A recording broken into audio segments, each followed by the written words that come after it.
Running tips for beginners: how to start running. If you've never run before or you've had a long break from running, it can feel intimidating to get out there and hit the pavement. But if you get familiar with some basic information about running and follow a beginner's schedule, you'll be well on your way to starting a new running habit. Before you get started, if you haven't recently had a physical, get medical clearance from your doctor before you start running. At your visit, share your running plan and goals with your doctor and have him/her assess your plan and any potential health issues. If you have had any previous injuries or issues, make sure your doctor is aware of them, and ask if he or she has any suggestions on how to prevent a recurrence. Gear up. Fortunately, you don't need a lot of fancy, expensive equipment to run, but getting the right running shoes for your foot type is crucial for comfort and injury prevention. Visit a specialty running store to get expert advice on buying the right running shoes. An expert at the store will look at your feet, watch you run, and make recommendations based on your foot type and running style. If you already have running shoes that you like, but you've had them for a while, you may still need to get new ones. Running in worn-out running shoes can also lead to injury. You should replace them every 300 to 400 miles. Beyond running shoes, you don't need much more than some comfortable exercise clothes to get started. If you're running outdoors, make sure you follow some basic tips for how to dress for hot weather running and cold weather running, so you stay safe and comfortable. As your endurance improves and you start running longer, you may want to invest in some technical fabric running clothes and other basic running gear, such as a running belt, good running socks, and a running hat. Some runners also like to have a running watch to track their times and distances.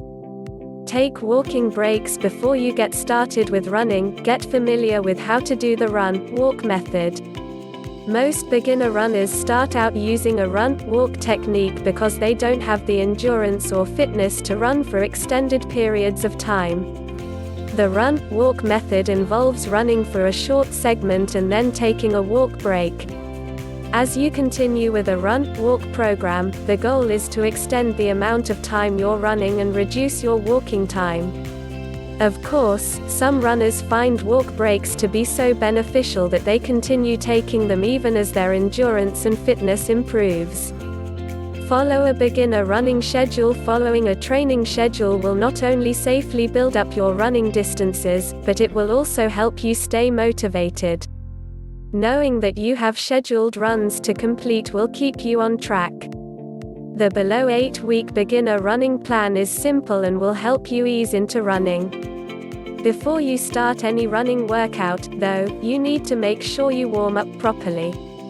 A good warm-up signals to your body that it will have to start working soon. By slowly raising your heart rate, the warm-up also helps minimize stress on your heart when you start your run. Start your runs with a brisk walk, followed by very easy jogging for a few minutes. You can also do some warm-up exercises. Always end your workout with a slow 5-minute jog or walk to cool down. The cool down allows your heart rate and blood pressure to fall gradually. 8-week beginner running program. Week 1, walk for 6 minutes, then jog at an easy pace for 1 minute. Repeat 3 times. Aim for 3 sessions with that same sequence for week 1. Week 2, walk for 5 minutes, then jog for 2 minutes. Repeat 3 times. Aim to do 3 sessions in week 2. Week 3, walk for 3 minutes, then jog for 4 minutes. Repeat 4 times. Aim for 3 sessions in week 3. Week 4, walk for 2 minutes, then jog for 5 minutes. Repeat 4 times. Shoot for 3 of those sessions in week 4. Week 5, walk for 2 minutes, then jog for 8 minutes. Repeat 3 times. Do 3 of those sessions in week 5. Week 6, walk for 2 minutes, then jog for 9 minutes. Repeat 3 times. Try to do 3 sessions for week 6. Week 7, walk for 1 minute, then jog for 11 minutes. Repeat 3 times. Do 3 sessions this week. Week 8, for your first run this week, try walking for 5 minutes to begin and end the workout, and running for 20 minutes in between. By the end of the week, try to run for 30 minutes without stopping. Once you've finished the program, aim to run for 30 minutes 3 times a week. You'll notice that your stamina and fitness will continue to improve. Soon you'll be ready to run your first 5K. More key tips for beginner runners: use your breathing as your guide when running. You should be able to carry on a conversation while running, and your breathing shouldn't be heavy. Don't worry about your pace per mile. If you can pass the talk test and speak in complete sentences without gasping for air, then you're moving at the right speed. Make sure you're breathing in through your nose and mouth, and breathing out through your mouth. Proper breathing and taking deep belly breaths will help you avoid annoying side stitches, or cramps in the abdomen area. Proper running form is key to preventing injuries and fatigue.